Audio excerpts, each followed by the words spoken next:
आवर्तन या रिपीटिशन जो है वह कोई तात्पर्य नहीं है, जब तक अपन वह के पदार्थ को, यानी जो श्री महाप्रभु ने या विषय में जो शब्द कहे हैं उनके अर्थ को, उन पदार्थ को जब तक अपन व्यवस्थित ग्रहण नहीं कर ले, ग्रहण करना चाहिए। अगर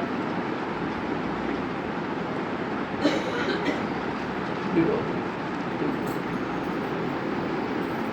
तेरे ध्यान हुए तो मैं ये पिछले 2, 2.5, 3 साल में मैंने स्वीकार पे बहुत लिखा है।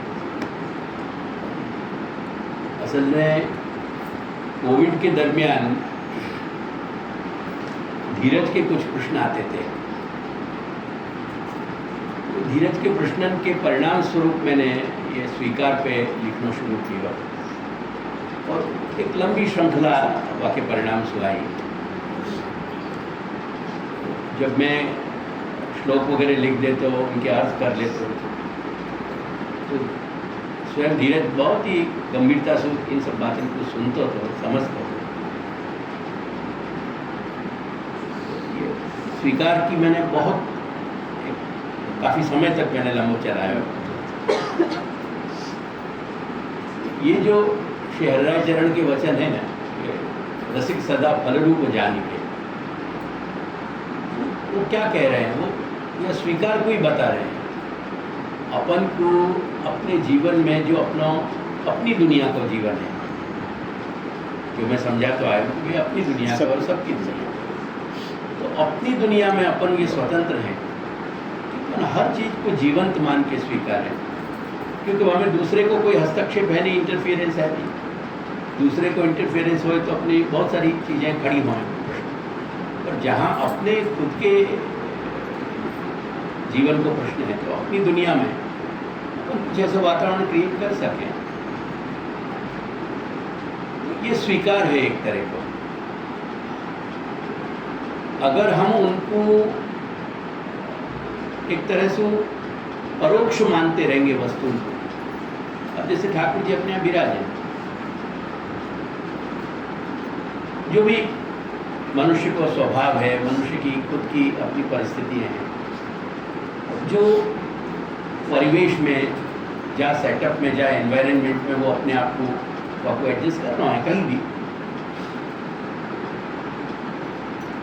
इन सब बातों को दृष्टिगोचर रखते हुए, मान लो कोई व्यक्ति अधिक समय दे पा रहे हो, कोई ज़्यादा समय दे पा रहे हो।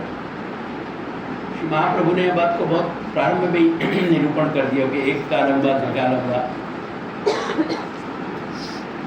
जो भी हम कर पा रहे हैं, वाक्य प्रति हमारी एक, जैसे कोई जो अपने मॉडर्न सिस्टम से एक आदत पड़ गई हो, और कभी कभी अपन ध्यान नहीं भी देते हो, जैसे अपन कोई चीज़ में अन्यत्र मन लग रहे हो या टीवी तुम देख रहे हो, तो तुम्हारा हाथ जो है वो खाने को काम मुँह में ही डालेगा, वो कहीं कान में नहीं ले जाएगा, नाक में नहीं ले जाएगा। तो एक तरह की टेव पड़ जाए, आदत पड़ जाए। तो आदत की तरह अपन जो एक हैबिचुअल वे में एक अपने अभिनिवेश यानी अपने चित्त की गति के बगैर जो अपन कर रहे हैं, वो पदार्थ तुमको वास्तव में स्वीकार नहीं हो पाएगा, तुम्हारी अंतर्चेतना नहीं स्वीकार कर पाएगा।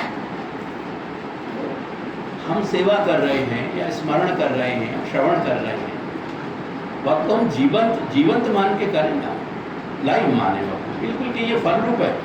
यानी सेवा संबंधी कोई भी चेष्टा है, हमने अपने मंदिर खोल के ठाकुर जी को जगाने के पूर्व में जो सोनी मंदिर वस्तु को भाव कियो इत्यादि इत्यादि, या उसको लेकर के अपन आगे तक चले, ठाकुर जी की सैया के साज को हमने उठाया, तो इन सब चीज़ों को जीवंत अपन मानेंगे, अपन बिल्कुल फल रूप के ये चीज़ यही सत्य है और ये घटित होगा, ये स्वीकार के साथ अपन जब करेंगे तो वो की फल रूपता अपने आप, वो बाकी साधन रूपता, साधन को मतलब क्या है?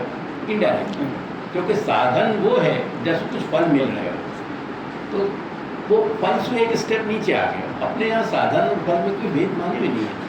तो ठाकुर जी संबंधी जितनी भी हमारी चेष्टाएं हैं, उनमें हमको एक जीवंत एक बबलिंग पूरा हमारा एटीट्यूड होना चाहिए। जैसे अभी या शनि से पहले वाला जो सबसे पहले शनि आता, शनिवार को बैठे हुए, तो सर्वात्म भाव को जो प्रश्न है, तो सर्वात्म भाव दोनों ही स्थिति में हों। सर्वात्म भाव जो प्रभु को सानिध्य है वहाँ में भी हो, और जब प्रभु को पारोक्ष है यानी विपरीत ऊर्जा होते हैं, वो दोनों ही स्थिति में सर्वात्म भाव घटित हो गए। इस सर्वात्म भाव के बहुत सारे पासा भी बताए गए कि क्योंकि 3 शब्द हैं, सर्व, आत्म और भाव, उन तीनों की जोड़नी हमारे जो गुजराती में कहते हैं, वो जोड़नी कैसे करनी, वह को समास कैसे बनाना। क्योंकि जब अपन जो कहने की या जो अपन अभिव्यक्त करने की इच्छा रखेंगे, वह विवक्षा कहने की इच्छा जो अपने मानस में विचार है,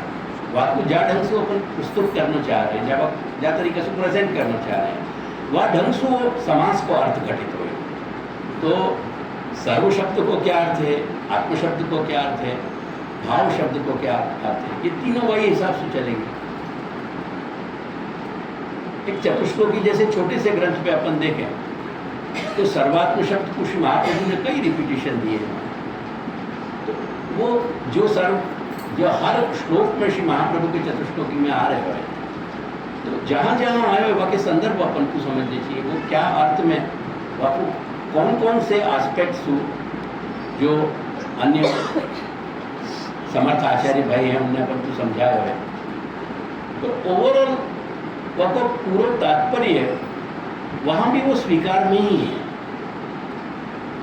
अलग अलग वाक्य दृष्टि बिंदु बन रहे हैं, नजरिया अलग अलग बन रहे हैं, और वो वहाँ भी वो स्वीकार है। वो स्वीकार साधन अवस्था को होगा। जैसे हम सब कुछ जीवंत मान के हम कर रहे हैं, वह वक्त हमारी प्रारंभिक अवस्था है, तो वो प्रारंभिक अवस्था में वो फलावस्था की अनुभूति उत्पन्न नहीं करेगा, पर हमारा जो स्वीकार है, वो स्वीकार को जो मानस है, हमारा जो माइंड सेट है, जो मेंटलिटी है वह वो हमको सुखद अनुभूति देगी आरंभ की अवस्था में। क्योंकि कोई भी व्यक्ति जब परफेक्शन पे पहुंचे ना, तो परफेक्शन के लिए क्या जरूरी है कि वो जो लक्ष्य पे पहुंचना चाहता हो, जो जहाँ वस्तु के परफेक्शन पे पहुंचना चाहता हो, वह वस्तु को सीरियसली लेके वहाँ के लिए एफर्ट्स करें। वो प्रयास वाकई जीवंत होने चाहिए ना। अगर जीवंत प्रयास नहीं है, जैसे कोई को दौड़ना है, दौड़ में सफलता प्राप्त करनी है, तो वो दौड़ने को जब वो दौड़ने की को अभ्यास कर रहे हो, अगर वो दौड़ने को अभ्यास वह को जीवंत नहीं बनेगा, यदि वो अपने आप की पूरी शक्ति को, सामर्थ्य को, क्षमता को वहाँ में पुशिंग नहीं करेगा, अगर वो क्षमता को वहाँ में नहीं डाल देगा, तो वह की गति धीरे धीरे बढ़ नहीं पाएगी। वो धीरे धीरे गति जब वो मनुष्य अपने जो दौड़ने वाला है, वो अपनी पूरी क्षमता के साथ, अपने पूरे संकल्प के साथ, अपने पूरे निश्चय के साथ, और ये स्वीकार तो भयो कि नहीं ये विजय मुझको मिलेगी ही हमें, ऐसे एक संकल्प निश्चय के साथ जब वो हमें अपने आप की क्षमता को, अपनी ऊर्जा को, अपनी शक्ति को जब डाले, तो वो शनि वह के अभ्यास को बढ़ाती चली जाएगी। वही तो वक्त फलावस्था पे पहुँचाएगी, लेकिन जो फल वक्त प्राप्त करना। तो प्रारंभ से हमको हर चीज को स्वीकार के साथ वह, क्योंकि ईश चैतन्य जो है, ईश चैतन्य को हमारी प्रत्येक चेष्टा स्वीकार हो रही है, वो ग्रहण कर रहे हैं हम। क्योंकि अभी हमारे लिमिटेशंस हैं अविद्या के, वो अविद्या की लिमिटेशंस के कारण हम यानी ईश चैतन्य की जो चेष्टा है वो हम नहीं समझ पा रहे हैं। यही बात वार्तान में जितने यानी सानुभाव के जितने भी प्रसंग हैं, सभी जगह सभी वार्तान में जो सानुभाव के प्रसंग हैं, उनमें यही बात है। यानी बेसिकली क्या है, जैसे विद्या अपने यहाँ ठाकुर जी की भगवान की शक्ति मानी, जबकि 5 पर्व बताए, योग, ज्ञान, जैसे तप, भक्ति, ये सब सांख्य। तो सांख्य, योग, ज्ञान, वैराग्य और भक्ति और तप। और सीरियल में बोले तो वैराग्य, बाकी बाद सांख्य, योग, वैराग्य, तप और भक्ति। ऐसे ही अविद्या के 5 पर्व माने होते हैं।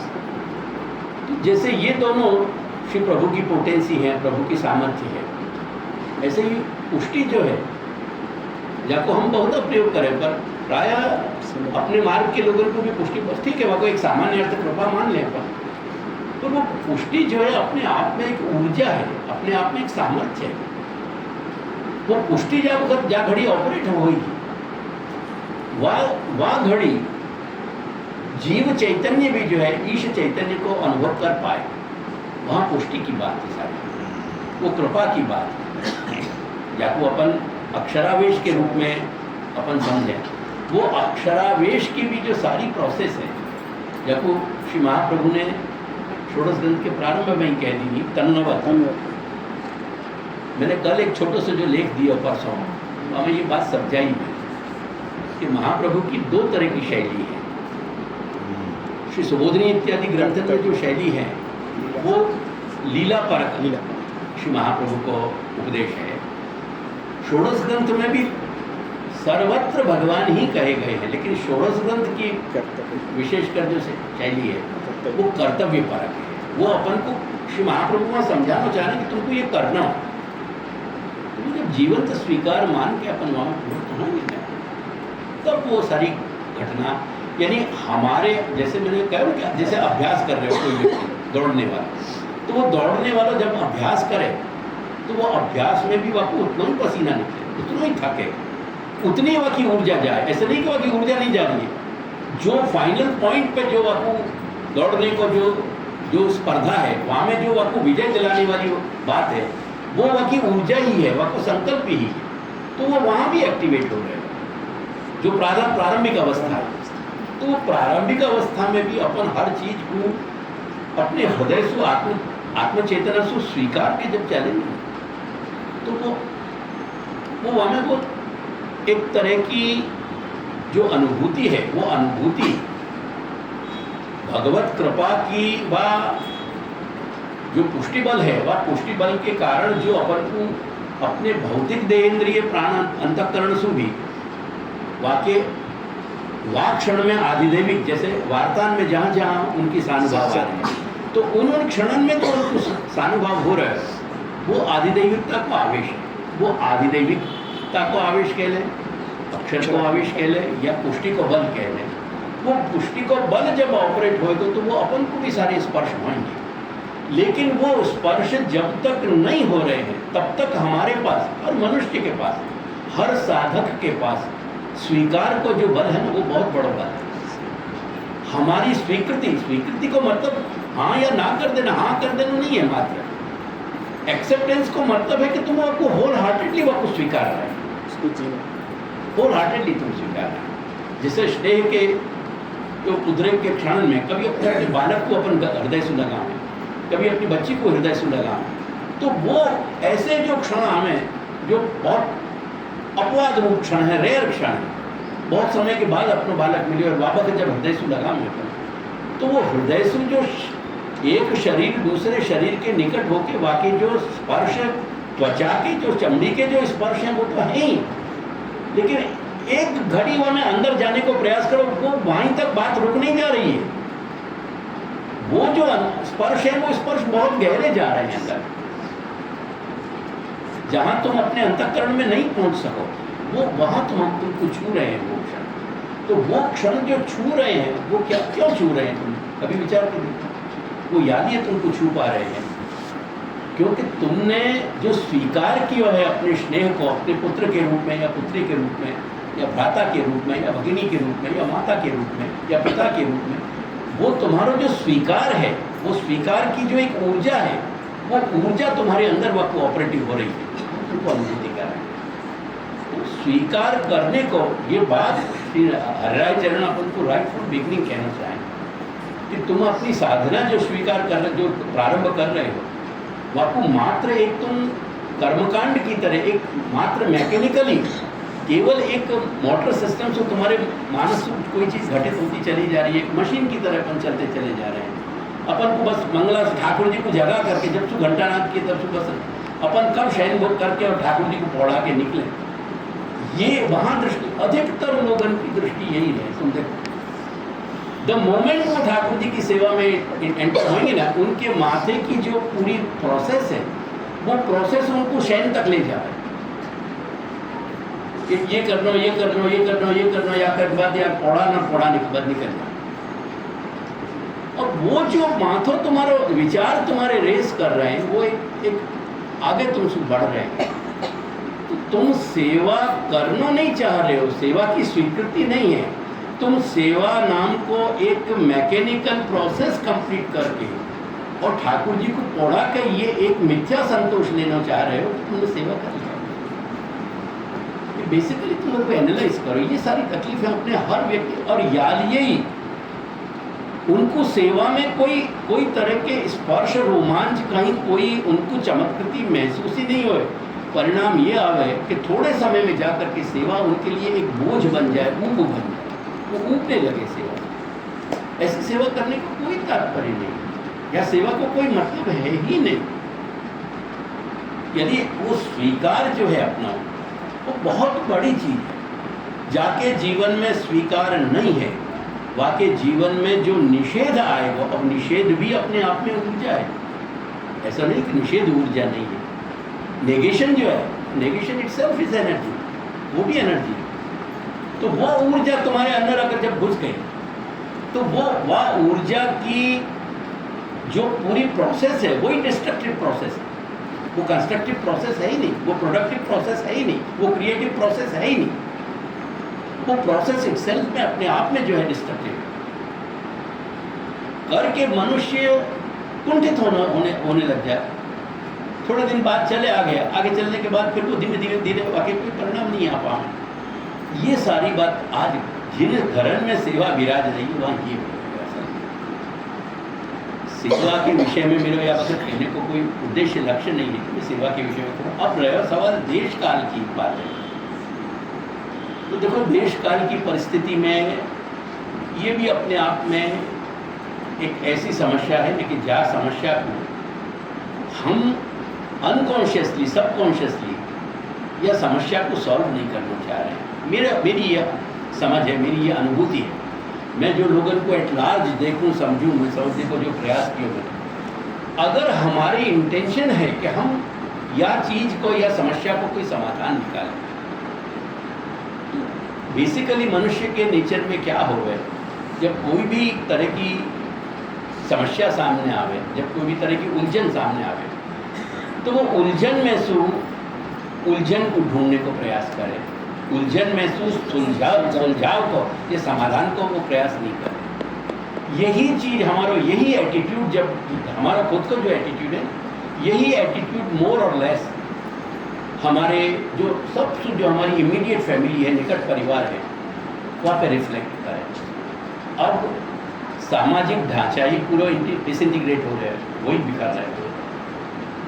अब परिवार की मैं बात कहूँ तो शायद समझदार लोग या जो को अनुभव कर रहे हैं वो शायद स्वीकारेंगे मेरी बात कि अब परिवार में माँ बाप भी शामिल नहीं है, अब माइक्रो फैमिली हो गई। परिवार का कुछ शब्द वही उपयोग है, बाकी शब्द में कोई हेरफेर नहीं है, पर वो माइक्रो फैमिली हो गई। माइक्रो फैमिली को मीनिंग क्या है कि पति पत्नी और बालक। अब एक स्टेप और थोड़ा को आगे प्रोसेस करो तुम, या सारे थॉट बालकन में भी क्या हो रहा है, बाय द टाइम 18, 19, 20, 22 वर्ष के भाई, वहाँ भी एक तरह को एक बिलगाव शुरू हो गया। जो बच्ची घर में आ रही है, वो बच्ची तुम्हारे घर को एडप्ट नहीं करना चाह रही है, मोर और लेस। जाकू कर पा रहे हो न करे नारायण के, कोई के यहाँ से बिलगाव हो, लेकिन जो कर पा रहे हैं वो सौभाग्यशाली, नहीं कर पा रहे हैं फाइनली, वहाँ क्या आएगा, वो माइक्रो यूनिट जो है ना, वो सिर्फ जो है पति पत्नी तक, वो कपल तक सीमित रहेगा। अब ये पर यहाँ स्थिति है। अब तो उनकी खुद की कंडीशनिंग है, उनमें काम कर रही है। अगर पति एक ऐसे वातावरण में, माहौल में बड़ो भयो है, बाकी चेतना ऐसी जगह डेवलप भई है कि जो एक्सेप्टेंस को समझ ही नहीं पाए हो कभी, तो बेसिकली जो मनुष्य एक्सेप्टेंस को नहीं समझ पाए है, वो जाने अनजाने भी कहीं ना कहीं आस्था नहीं क्रिएट कर सके। क्योंकि आस्था जो है वो स्वीकार को दूसरों पास आए। They are the two sides of the same coin. एक साइड स्वीकार है और दूसरी साइड आस्था है।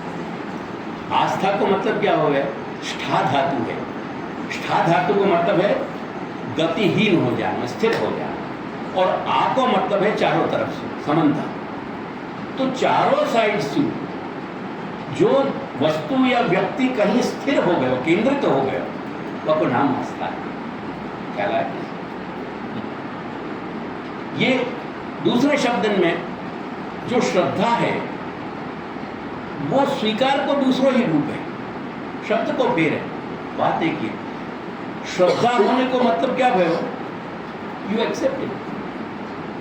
एक्सेप्टेंस के बगैर श्रद्धा नहीं हो सके। तो श्रद्धा को मतलब ही स्वीकार है।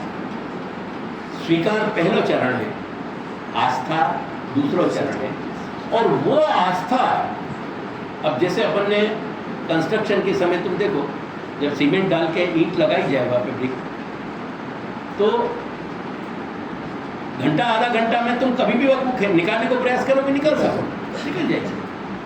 लेकिन जब वो अपने प्रोसेस से वो स्थिर हो जाएगी वहाँ, फिर वहाँ को निकालने के लिए तुमको लोहे के और ये सब साधन लेने पड़ेंगे, तुमको इंस्ट्रूमेंट्स वहाँ को निकालना पड़ेगा, ऐसे नहीं टूटेगी, काटेगी नहीं। वो निष्ठा, वो नितराम हो गया, वो असमानता जो चारों तरफ आता हो, वहाँ में नी एक उपसर्ग और जुड़ गया, नितराम। नितराम निष्ठा जो स्थिर है, एकदम जम गया, जो दृढ़ हो गया, वो निष्ठा हो गया। ये सारे के सारे एक्सेप्टेंस के, स्वीकार के डेवलपमेंट है। स्वीकार ही तुम्हारा आस्था बन रहे हो, स्वीकार ही तुम्हारी निष्ठा बन रही है। तो सारों का सारों जो भार है वो तुम्हारी आस्था पे टिक रहे हो। अब यह स्थिति में देश काल को अगर अपन कारण लाभ, तो इनमें दोनों तरह की बातें हैं। तुम जा वातावरण में, जैसे मैं बात कह रहे तो पहले वो पूरी कर दूं कि अगर पति या पत्नी में से कोई एक व्यक्ति ऐसे वातावरण में बड़े भय है कि जहाँ एक्सेप्टेंस जाने अनजाने, कॉन्शियसली या सबकॉन्शियसली वाके अंदर ही नहीं, वाको मैकेनिज्म डेवलप ही नहीं हुआ, हर मनुष्य के अंदर वो बीज होवे, लेकिन अगर वह बीज हुआ, जैसे अपन पोषण, पानी इत्यादि को और खाद इत्यादि को पोषण नहीं दे, वह पर्याप्त प्रकाश नहीं मिले, वह पर्याप्त जो है थोड़ा समय, ये तो नहीं कि आज तुमने बोयो और कल तुमको वो मिल जाए, और कल नहीं बोया तो कल तुमको अगर वहाँ में सो अगर अंकुरित नहीं मिले तो कब फेंक दो, क्योंकि नहीं होंगे, ऐसे नहीं होगा। जो यानी वनस्पति का जो जीवन है वह भी एक प्रोसेस है। तो जाके अंदर वो स्वीकार कहीं ना कहीं कोई ना कोई कारण से वाके माँ बाप की प्रकृति से, वाके माँ बाप के अंदर रहे हुए जो रक्त के कण हैं, जब आज अपन डीएनए कह रहे हैं, जब अपन सारी स्क्रिप्ट कह रहे हैं, जीन्स कह रहे हैं, एटसेट्रा एटसेट्रा, तो ये सारी चीज़ें जाके अंदर कहीं कोई ये सब तकलीफ है। तो ऐसे व्यक्ति को एक्सेप्ट करना बहुत मुश्किल पड़ा है। वल्लभ कृपा के मैं लगभग ऑलमोस्ट 75-76 मैं अपनी स्मृति कहूँ तो मेरे पास बहुत लंबी लिस्ट ऐसी निकलेगी कि पुरुष बाहर तक, झांपा तक आके या दरवाजा तक आके अपनी पत्नी को छोड़ जाएंगे, या वो स्त्री को जो बुजुर्ग है अपनी वाह को छोड़ जाएंगे और वो वहाँ से वापिस हो जाएंगे। ऐसे बहुत सारे लोग ऐसे मैंने देखे हैं। तो ये सारी चीज़ें भी घर में बहुत सारी घटित हों, प्रौढ़ उम्र हो जाने के बाद भी घटित हों, क्योंकि उनके अहंकार कहीं ना कहीं जो विकृत हैं, जो अपने खुद के विषय की उनकी गैर समझ है। क्या है, एक बिंदु से मनुष्य चेतना कहीं एपियर हो है और एक बिंदु पे वो मनुष्य चेतना तिरवित हो है। ये पूरे ड्यूरेशन को मनुष्य समझ नहीं पावे। यही में सारे अहम की और मम की जो है पूरी लेबिरिंथ में जो भूल भुलैया में घूमते रहे। बहुत सारे लोग ऐसे हैं कि जो फाइनल पॉइंट तक ईश्वर की सत्ता को स्वीकार ही नहीं कर पाए।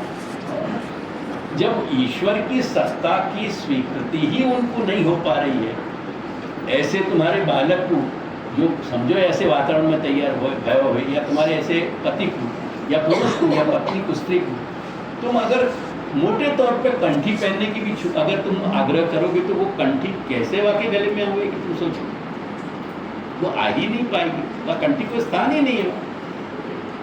अगेन कहाँ प्रश्न है? एक्सेप्टेंस। सारा प्रश्न जैसे घूम करके स्वीकार पे आ रहा है।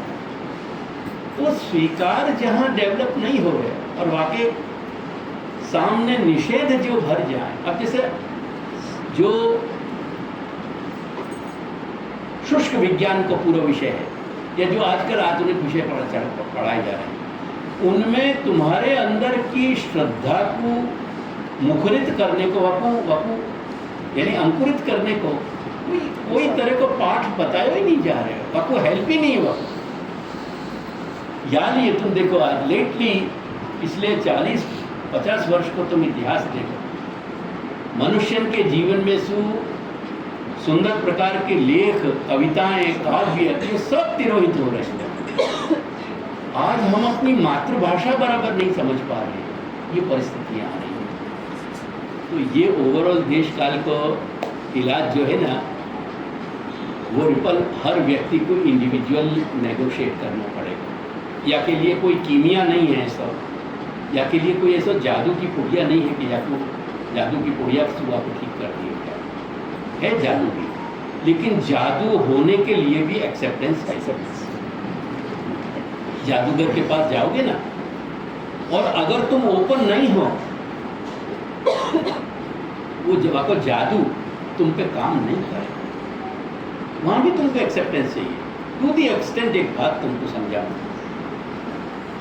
ये मेरा सब्जेक्ट नहीं है, लेकिन जो कुछ भी मैंने जनरली मैं समझता रहूँ, पढ़ता रहूँ, क्योंकि मैंने 2 ही काम सीखे हैं। श्री महाप्रभु की वाणी पढ़ी है, बाकी साथ मेरे पढ़ने को मेरा व्यसन मेरा हमेशा बने रहे हो, या मैंने दादाजी को घर संभाले हुए। तो पढ़ने की जो आदत है वो आज भी वो कहीं ना कहीं लग रही है। तो ओवरऑल जो मैं समझ पा रहा हूँ लेटली, मैं यानी जो मास्टर्स ऑफ मेडिसिन है वो ये कह रहे हैं आज कि कहीं ना कहीं दवा के अंदर भी अगर तुम्हारी एक्सेप्टेंस नहीं है, वो एक तरह का प्लेसिबो इफेक्ट है। वाकई अंदर वस्तु है कि नहीं, लेकिन वो शुगर कोटेड तुमको दी नहीं जा रही, और इफ यू फील कि नहीं ये दवा काम करेगी, ये होएगा, तो दवा काम करेगी। नहीं, मैं केमिकल कंपाउंड्स को डिनाई नहीं कर रहे हूँ, लेकिन केमिकल डिमांड जो कंपाउंड्स हैं उनकी इफेक्ट में वो जो रेशियो दे रहे हैं आज के साइंटिफिकली, यानी जाकू लैब में प्रूव करके वो बता रहे हैं, वो कह रहे हैं कि इन सर्टन केसेस वो रेशियो 70 और 80% तक पहुँच, 70% the medicine does not work. अगर यू आर नॉट एक्सेप्टेड, आपकी एक्सेप्टेंस आप आपके लिए ओपन नहीं हो, ये स्थितियाँ बन रही हैं, ये विज्ञान में बन रही है।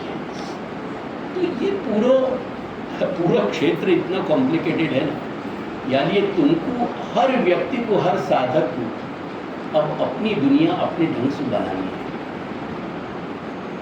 तुम सेवा कर पाओ या के लिए वातावरण करा देने की जवाबदारी तुम्हारे घर के परिवार पे नहीं है। तुम ये चाहो कि वो तुमको बना करके सारा वातावरण दे दें और फिर सेवा करो, और तुम सेवा कर रहे हो करके तुम उनको उपकार कर रहे हो। That's not the right attitude. पहले अपने आप के मन से, हृदय से, अंतरात्मा से पूछना चाहिए कि हम सेवा के प्रति हमारी लालसा कहीं है कि नहीं। सेवा शब्द आने के साथ हमारे कानन में, हमारे मानस में कहीं कोई सुखद अनुभूति हो रही है। अगर सेवा शब्द हमको सुखद अनुभूति नहीं दे पा रहे हो, रिपल, मैं ऐसे लोगों को बिन मांगी अनसॉलिसिटेड एडवाइस दूंगा, बिन मांगी सलाह दूंगा कि ऐसे लोगों को सेवा छोड़ देनी चाहिए। वसु बेहतर है कि वो भगवत भजन करें। वो अष्टाक्षर है, महाप्रभु ने बहुत बड़ो साधन दियो है। अष्टाक्षर इतना बड़ो साधन दियो कि जाकू बड़ो कोई जगत में साधन नहीं। मेरे जयपुर में जो गुरुदेव विराजते थे वो बहुत अच्छी बात मुझको कहते हैं, आपने देखा है उन्हें। वो मुझको कहा करते कि बाबा पहले मंत्र की संख्या का ढेर तो लग जाने दीजिए। वो ढेर बनते बनते बनते इतना बड़ा ढेर बन जाएगा कि मनुष्य का हर कष्ट हर दुख उसके नीचे दब के अपने आप उचल जाएगा। क्या उसको ढेर तो बन, अब तुमको तो क्या है, अष्टाक्षर मुंह में आते ही तुमको फल चाहिए, फलानु है फलानु, वही फल है। जब तुम बोल रहे हो श्री कृष्ण शरणम मम, वो कृष्ण शब्द बोल देना, श्री कृष्ण शरणम मम उच्चार कर देना, अपने खुद के कान से सुन लेना, अपने मानस में वाक्य स्पर्श हो जाना, वही फल है। वाक्य आगे पीछे कोई भी फल नहीं, पर वो फल की एक्सेप्टेंस कर के हरिराय चरण समझा रहे कि रसिक सदा फल रूप जाने के। तुम वाक्य स्पर्शन में जाओ, अंदर वाक्य स्पर्श करो, तुम अपने आप को खोलो। तो ये अपनी अपनी परिस्थिति में, अपने दायरे में अपन को अपने खुद के ये रास्ताएं खोजने, अपन को कोई दूसरा देने नहीं आएगा। कभी एक कल्चर है, तो मैं अब आपको बहुत कहूँ, मैंने गाँव में ऐसे कल्चर देखे हैं कि नदी और तालाब पे पहले कपड़ा धोने जाते हैं। हर गांव में ऐसे कपड़ा धोने नदी और तालाब पे जाते, तो वो तगारा रखते ना, और तगारा रख के निकलते, जब नदी तालाब पहुंचते पहुंचते उनको जय जैसी गोपी की माला हो जाता है, क्योंकि पूरे गांव में वो माहौल है। न कहीं चाय के गल्ला हते, न कहीं पान के ठेला हते, न कहीं नाश्ता की बातें हती। तो कहीं भी मनुष्य को जीवन वापस सात्विकता बिगड़ेगी कहाँ से? आज तुम्हारे घर में इतने असात्विक जो है सारे साधन हैं कि जिनसे तुम्हारी सात्विकता टिकेगी कहाँ? अगर वहाँ की वहीं बात। तो इट डिपेंड्स ऑन अस कि अपन कौन सा मार्ग, अपन ये मानते हो अपनी भ्रमणा में कि अपन दोनों नाव पर पाँव रख के नदी पार कर लें, फाइन, गुड इनफ, मेरी शुभकामना है भैया, ऐसा कर सकते हो। मेरी समझ में मनुष्य ऐसा नहीं कर सके, क्योंकि पानी के प्रवाह ने जहाँ उन नावल को बैलेंस बिगाड़ हो, वहाँ तुम्हारा पतन हो न, मनुष्य को पतन हो न सुनिश्चित है। तो दो पाँव पे नहीं रखे जा सके। तो ये हमको अब अपने स्वीकार के आधार पे अपनी दुनिया खुद खोजनी है। ईश्वर को मान के, ईश्वर को स्वीकार के तुम कोई पे एहसान नहीं कर रहे, और ईश्वर को नहीं मान के तुम ईश्वर मान लेने वाले को कुछ बिगाड़ नहीं रहे। So finally you don't get anything. रसिक सदा फल रूप जाने। जब हम अष्टाक्षर बोल रहे हैं, जाने अनजाने, कहने के लिए, बताने के लिए, समझाने के लिए, अपने स्मरण करने के लिए, वो सभी के सब फल है, तो कोई नहीं रोक पाएगा, वो फल है। और आज अगर अपन कर सकें तो मैं समझूं कि मैं तो दूसरी एक बात कहूँ कि क्यों हम इतना सब सुन के एक ऐसा नियम नहीं बना लें, ये जितना भी सुन रहे आज संकल्प करके जाएं ऐसा कि हम सोने से पहले एक अष्टाक्षर की माला करें। मेरा कोई जोर जबरदस्ती नहीं है मेरी एक बात, पर अगर हमने इतना भी स्वीकार लिया तो वो ढेर लगना शुरू हो गया, कलेक्शन शुरू हो गया। वो 108 at the end of the month कितने होंगे? 30 से गुणा करो, at the end of the year 360 से आप गुणा करो तो 365 वाकू कौन भूख ले? करें तो सही, चले तो सही, कहें वो स्वीकार के लिए भी कहीं जगह तो बनाओगे कि नहीं? तुम जब तुम जगह ही नहीं बनाने तैयार हो, अवकाश ही देने तैयार नहीं, तो स्वीकार भी कहाँ से एंटर हो? वो कहीं ना कहीं स्वीकार भी तुम्हारे हृदय में, तुम्हारे अंतर हृदय में टू लेट को बोर्ड देखना चाहे। जब टू लेट को बोर्ड निकलेगा तब वो खटखटावे। पहले टू लेट लिख करके वहाँ टैग तो लगाओ। ओके, गोकुल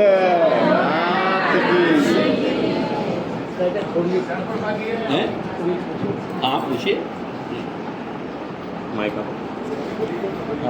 कोई कभी महीना 2 महीना में भी लौट के इतना बतावे के बाद दिन बैठ करके कितने लोगों ने संकल्प किया कि हम आज सोने से पहले माला करेंगे रोज? इतनी बात समझाए આપણા માર્ગમાં આ શબ્દો બહુ જ આવે છે, એની સમજ અક્ષર શું? આપણા માર્ગમાં શાસ્ત્રોમાં આ શબ્દો હા બહુ જ આવે છે. હા તો એની થોડી સમજ હા આપો. બોલો.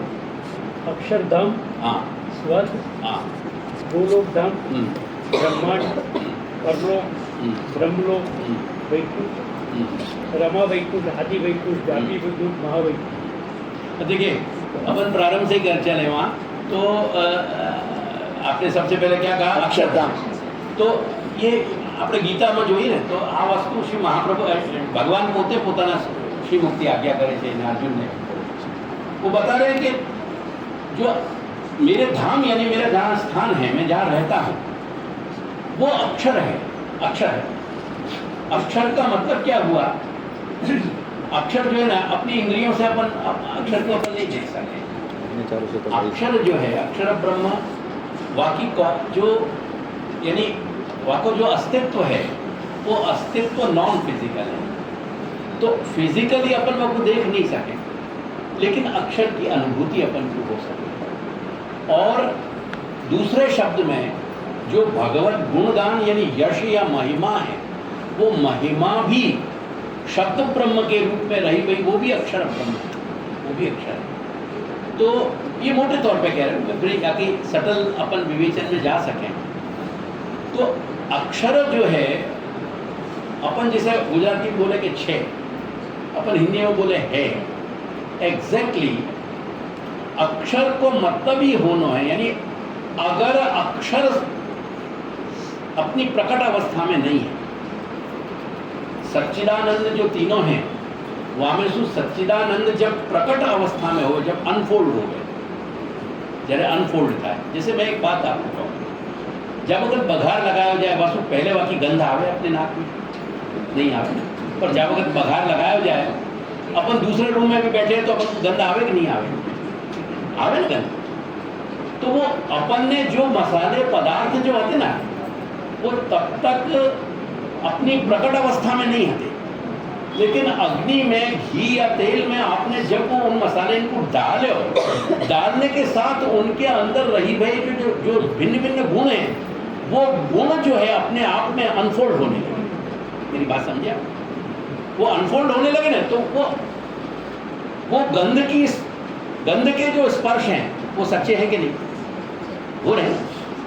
आपके जो यहाँ नासिका में गंध को पकड़ने के जो बर्ड्स हैं, जो जो जो वाकई जैसे जीभ पे अपने जो टेस्टिंग बर्ड्स हैं, ऐसे जो प्रक्रिया पूरी प्रोसेस फिजिकल नाक में है, वहाँ में जब वो गंध वो अणु जो है अंदर घुसेंगे, स्पर्श करेंगे वो सूक्ष्म अणु, तभी तो आपको वाकई गंध आएगी ना.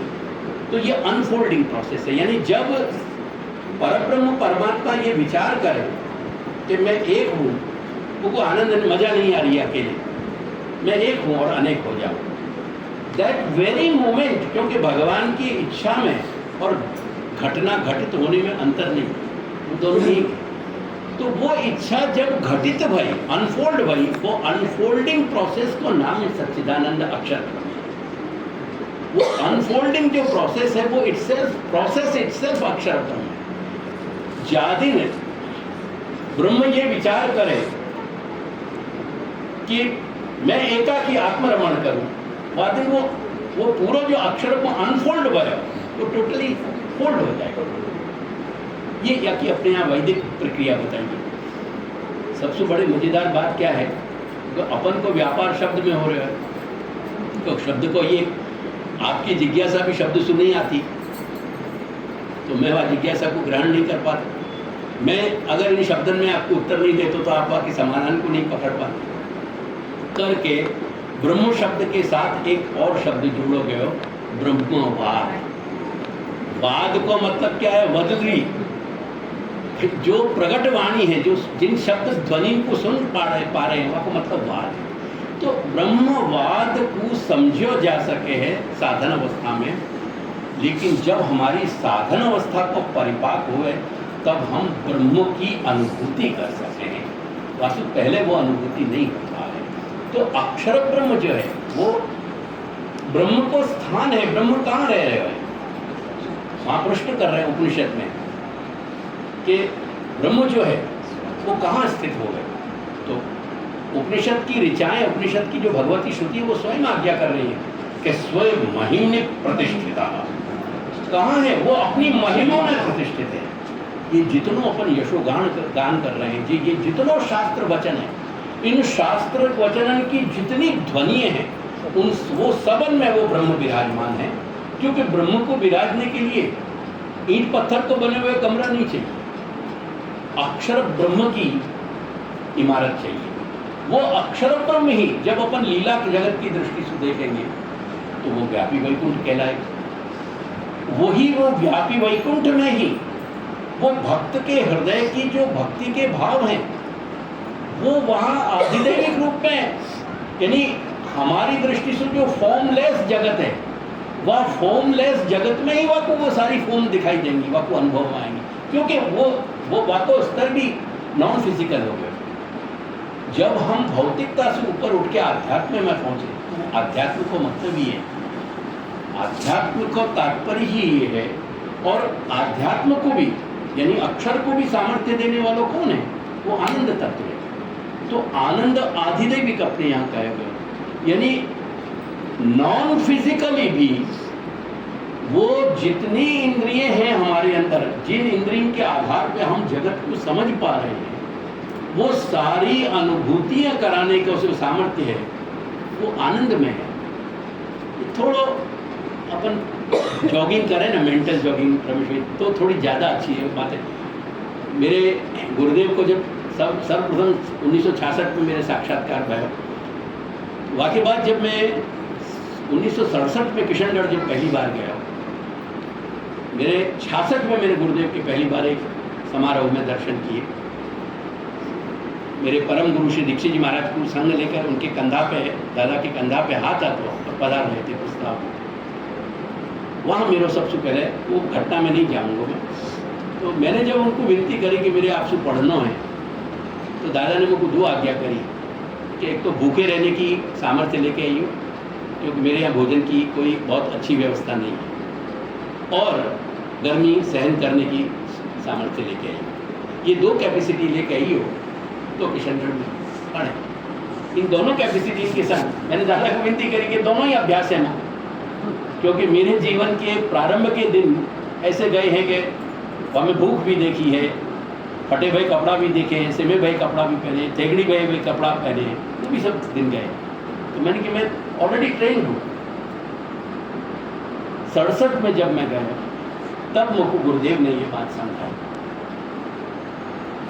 जो मैंने अभी आपको कम्युनिकेट करी ना, यानी अक्षर ब्रह्म के विषय की अपनी बात चल रही थी कि आनंद, यानी अक्षर ब्रह्म को भी जो सामर्थ्य देने वाला एलिमेंट है वो आनंद है।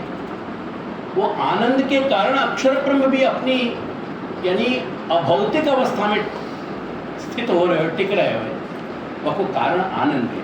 यानी ये मूल वहाँ में तीनों ही तत्व हैं, सत्य, सत्य, चित्त और आनंद तीनों ही।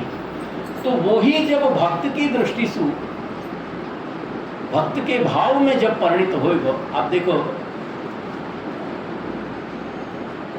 ये अभी जो आख्यान का पाठ चल रहे होते वो श्री गोपाल दास जी असारवा में आते हैं।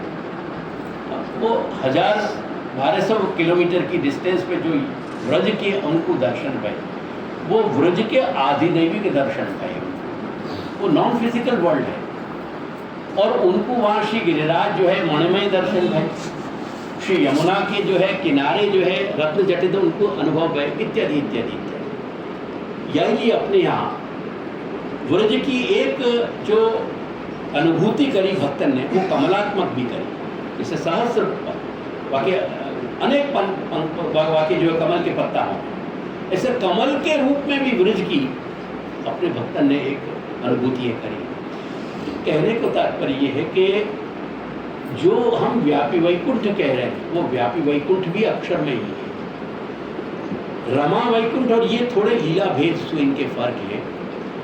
लक्ष्मी सहित जहाँ भगवान विराज रहे हैं वो रमा वैकुंठ है, और व्रज भक्तन के संग लक्ष्मी सहस्र लीला भी सेव्यमानम कला निधिन, अपन कहे ना मंगलाचरण में वो जो जिनकी लीला चतुर्भिश्च चतुर्भिश्च चतुर्भिश्च त्रिविस्तथा षड्भिर विराजते यो असौ, वो जो भगवान जो षड्विध लीला करके ये जाति लीला दशम स्कंद में प्रकट भई, निरोध में प्रकट भई, वो निरोध में प्रकट होने वाली समस्त लीलान को लेके जो प्रभु विराज रहे हैं वो व्यापी वैकुंठ है।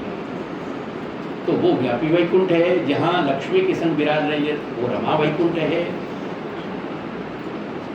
जैसे भजनानंद है, अक्षर ब्रह्म में भजन भक्तन को भजनानंद की अनुभूति हो गई, ऐसे ही ज्ञान मार्ग सु मर्यादा मार्ग से उपासना करने वाले जो भक्त जो ज्ञानी हैं या साधक हैं, उन आराधकन को जो अनुभूति हो गए भगवान की, वो अनुभूति जो है वो अक्षर ब्रह्मात्मक है शुद्ध, तो वो ब्रह्मानंद कहे जा रहे हो, क्योंकि ब्रह्म को आनंद है। जैसे ब्रह्म के साथ वाद जुड़ गए हो क्या नहीं, तो वाद तो मात्र शब्द की प्रक्रिया है साधन दशा में, लेकिन वही साधक जब अपनी फलावस्था में पहुंच गए ज्ञान की, ज्ञान नॉलेज नहीं है, ज्ञान इंफॉर्मेशन नहीं है, ज्ञान एक अवस्था है, एक होनो क्या अवस्था में 20 वर्ष के भी आप आते और आज भी आप, मैं भी 20 वर्ष का होता और आज मैं 74 पे भी बैठा हूँ, परंतु मेरी उन दोनों पॉइंटन की अनुभूति में फर्क है ना। वो फर्क काहे के कारण, मनुष्य तो एक ही है ना, आप भी वही हो मैं भी वही हूँ, अनुभूति फर्क काहे के कारण पड़े, अवस्था भेद। तो अवस्था भेद के कारण वो जैसे अवस्था के अपने आप में एक अवस्था है, एक अपने आप में एक पूरी अनुभूति है, ऐसे ही ब्रह्म की जहाँ हमको ब्रह्म को सुख जो परम आनंद है, जो ब्रह्म में रहे हुए जो आनंद है बाकी अनुभूति होने लग जाए, फिर वो आनंद के अनुभूति में भी फर्क बताया है अपने शास्त्र में। तो वही ब्रह्म, वही अक्षर की, मैं एक ही बात कर रहा हूँ अक्षर ब्रह्म की, वही अक्षर ब्रह्म में ज्ञानी को ब्रह्मानंद मिलेगा, वही अक्षर ब्रह्म में जाको भगवान मोक्ष देना चाह रहे हैं वह सायुज्य में लीन हो। इवन भक्तन श्री महाप्रभु ने भक्ति मार्ग को फल भी सायुज्य माने हुए। सायुज्य भगवत लोक में यानी व्यापी वैकुंठ में सेवोपयोगी देह और अलौकिक देह भूतल पे। वो अलौकिक कहने की जरूरत क्या पड़ी, क्योंकि भूतल पे जो भक्तन को अनुभूति हो रही है, जैसे वार्ता में सारो सानुभव है, वो अनुभूति, अब वो तो भौतिक जगत है, तो कहीं कंफ्यूजन नहीं खड़ा हो जाए। यानी महाप्रभु बापू वह कंफ्यूजन को दूर करने के लिए कह रहे हैं कि ये भूतल में भौतिक होते भय भी अलौकिक, ये अलौकिक सामर्थ्य। फाइनली नित्य लीला को सेवोपयोगी देह और भूतल को अलौकिक देह, वो दोनों एक है। फर्क इतना है कि वो देह आनंदात्मक है और ये देह जो है भौतिक है। या देह में वो स्पार्क आएंगे, वो स्पार्क डिसअपीयर भी हो जाएंगे। यानी भक्तन की अनुभूति में वो फर्क आएगा। जब श्री आश्करण जी को अनुभूति भई होली की लीला की, तो फागुन की लीला की वो प्रकट भय और वो प्रकट अनुभूति में वो चले गए, वहाँ एक पॉइंट पे जाके वो डिसअपीयर हो गई वो, क्योंकि वो आवेशात्मक, वो अक्षरावेश जो होता वो पुष्टि को आवेश आता, वो इनऑपरेटिव हो गया, वाकई तिरोहित होने से लीला जगत भी तिरोहित हो गया। वो भक्त के दौड़ के आगे तक बहुत ढूंढते रहे कि कहाँ चलेगी वो मेरी, तो ये भी घटना है। तो वो भौतिक जगत में होने वाली जो अनुभूति हैं वो अलौकिक देहस्सु हो, एट दैट पर्टिकुलर जो सानुभाव हो रहे घटित हो रहे वह पर्टिकुलर एक फ्रेम में जब तक अलौकिकता जागृत नहीं होगी तब तक, जैसे काष्ठ है, अब काष्ठ के घिसने पर क्यों हमें अग्नि के स्पार्क निकले, क्योंकि बेसिकली लकड़ी के अंदर इनहेरेंट है अग्नि, अग्नि की प्रॉपर्टी वाकई अंदर रही भाई, अगर रही भाई नहीं होती तो नहीं निकल सकती। यही चीज पत्थर में भी है। तो पंचमहाभूत को आप ऑपरेटिव करोगे तो उनकी परस्पर प्रॉपर्टीज मिलेंगी, तो वो अंदर है, इनहेरेंट है उनमें, करके अपन को वो प्रकट हुई। तो ये सारे शब्द जो है वहीं जाएंगे। अब जैसे अब मेरी भूमिका हो गई, अब शब्द बोल दो आप, मैं आपको हर शब्द को जवाब दे दूँ। स्वर्ग तो ये धाम, अक्षर धाम वो है, यम प्राप्य न निवर्तन्ते। भगवान स्पष्ट कह रहे हैं अर्जुन को कि हे अर्जुन, जहां पहुंच के फिर वापसी नहीं हो गए तो वन वे ट्रैफिक है। यम प्राप्य न निवर्तन्ते तद्धाम परमम मम, वो मेरा परम धाम है, जहां आकर के मनुष्य लौटे नहीं, जीव चैतन्य लौटे भी नहीं, तो वो अक्षरधाम है। स्वर्ग और स्वर्ग, अब स्वर्ग दो तरह को है अपने यहाँ। स्वर्ग को एक बहुत ही दार्शनिक अर्थ जो है वो आत्मसुख है। आत्मसुख को मतलब फिर वही है, वो ब्रह्मानंद तक की बात है। यानी महाप्रभु या को डिस्टिंक्शन करके बतावें कि ब्रह्म भावा तो भक्ता नाम ग्रहे एवं विशिष्य है। भक्त को जो भजनानंद को सुख घर में रह के मिल रहे है, वो साधन अवस्था को सुख इज इक्वल टू ज्ञानी की फल अवस्था को सुख, यानी ज्ञानी की चरम फल अवस्था और भक्त की साधन अवस्था इक्वल है। यानी ये ज्ञान मार्ग कभी भी भक्ति मार्ग की तुलना में नहीं आ सके। तो वो जो बता रहे हैं, तो वो आत्मानंद की जो अनुभूति हम कर रहे हैं। स्वर्ग को मतलब है अपने आप में आनंद को, आनंद की अनुभूति करना। तो अपने आप में स्वस्मिन, जो हम स्वयं अपने आप में आनंद की अनुभूति कर रहे हैं, वो एक स्वर्ग, वो तो आत्मवाची है।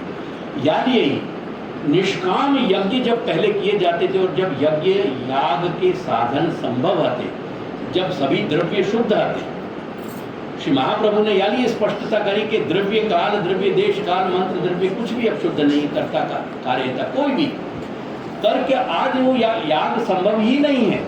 तो याग जब संभव होते तब भी जो निष्काम यज्ञ को परम फल जो मिलता था, वो भगवान यज्ञ विष्णु के यज्ञ कुंड में दर्शन होते थे और उनको स्वर्ग यानी आत्मसुख यानी ब्रह्मानंद में। तो स्वर्ग कहें या ब्रह्मानंद कहें, वो एक ही शब्द के यानी एक ही अभिप्राय के दो कॉइन हैं। गोलोकधाम, गोलोकधाम, जाकू हम व्यापी वैकुंठ कह गए, वही गोलोकधाम, जहाँ गो यानी इंद्रियन के स्वामी भगवान श्री कृष्ण अपने सभी भक्तन को भौतिक इंद्रिय रहित तो होते भय भी उन इंद्रियन के स्पर्श प्रदान कर रहे हैं, वो तो वो सब वही कैटेगरी में आते चले जाएंगे। अक्षर ब्रह्म को हम फ्रेमिंग, अक्षर ब्रह्म की एक कॉन्सेप्ट जो है, अक्षर ब्रह्म को कॉन्क्रीट फॉर्म में नहीं समझा जा सके। यानी ये निर्गुण निर्देश अटपट। गोपाल दास जी वह फलावस्था की आवेश की अनुभूति में भी कह रहे हैं कि मैं निर्गुण को कहूँ कैसे, निर्गुणो निर्देश अटपटो रसना शेख नहीं कही, तो ये या रसना सु कहो कैसे जाए, क्या है ये सभी बात कॉरोलरी में जाएगा।